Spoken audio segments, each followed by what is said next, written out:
Hey YouTube, today I am replacing the stabilizer links on this BMW E46. This is a 2005 325xi. This is a pretty easy job here. It's only held in with two nuts on either end. The hard part's getting the old one off. Sometimes you can use pliers to hold the stud on this side while you take the nut off of the other side of the mount here. It's a 16mm socket, and we'll get started here. As you can see, that came off easily enough. Now we'll have to move down to the bottom side here, at which point I'll probably end up using a box end wrench and a T30 Torx bit of some sort to hold the stud. You could also use the pliers here. I should have sprayed this down with some penetrating oil of some sort, but let's see how far we get.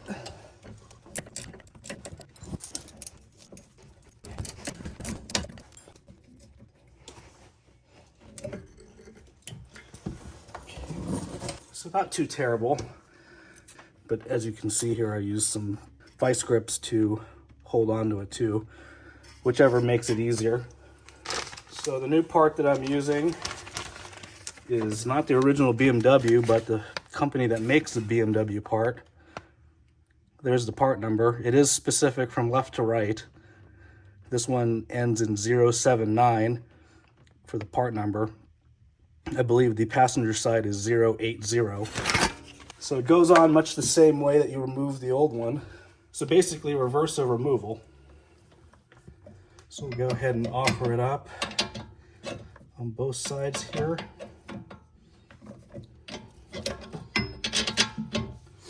They advise you to not use any power tools, because if you use a power tool, that can cause that stud to spin and wear out the ball socket prematurely. So we'll go ahead and get these nuts started.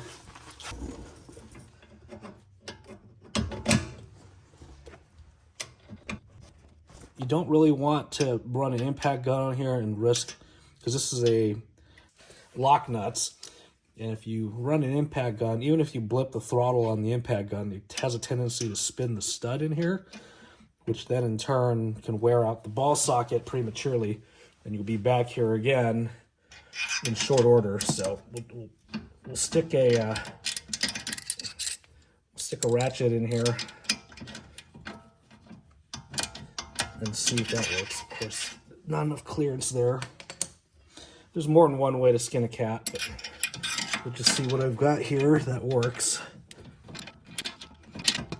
Thankfully, you don't have to turn too much before this thing snugs right up, so.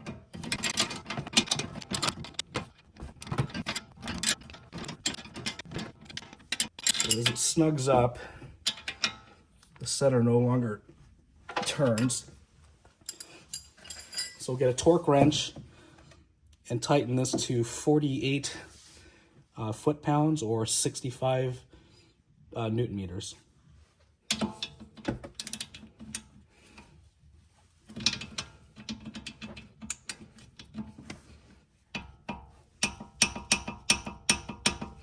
All right, so that's 48 foot-pounds.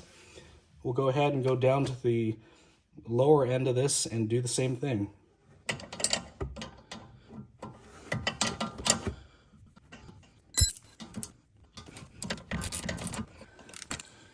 Generally, you could just sneak in a smaller torque wrench.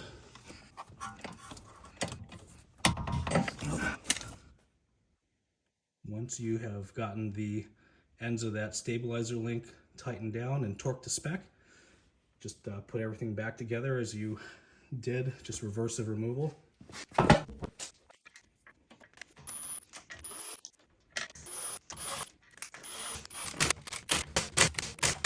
And we'll go ahead and pull it off the jack stand and lower the vehicle and do a final torque on the wheel. With the vehicle on the ground, we can go ahead and finalize the torque on the lug nuts, or lug bolts in this case. The spec according to the owner's manual is 88 foot-pounds, As always, check your own owner's manual to get the exact specs for your car. But now's a good opportunity to showcase a gift from a friend and fellow YouTuber, Kodiak Angler. He's got a bunch of videos on his channel, fishing videos here in Alaska, usually by kayak. Great channel. Check him out if you haven't already. I'll have a link in the end credits.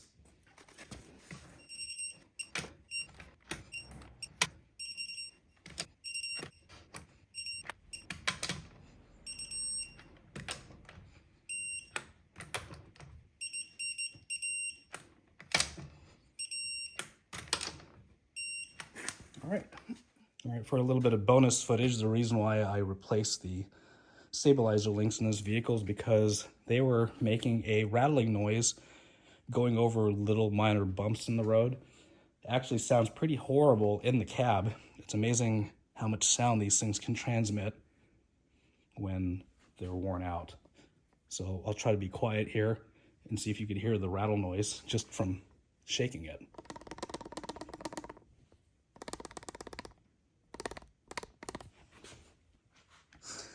So as you can imagine, that noise, being transmitted through metal can be quite loud and annoying. So pretty easy job to do by yourself.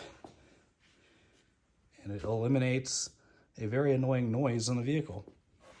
Anyway, if you like this kind of video, please click the like button. And if you haven't already, subscribe to my channel and check out my friend's channel, Kodiak Angler. Thanks, and have a great day.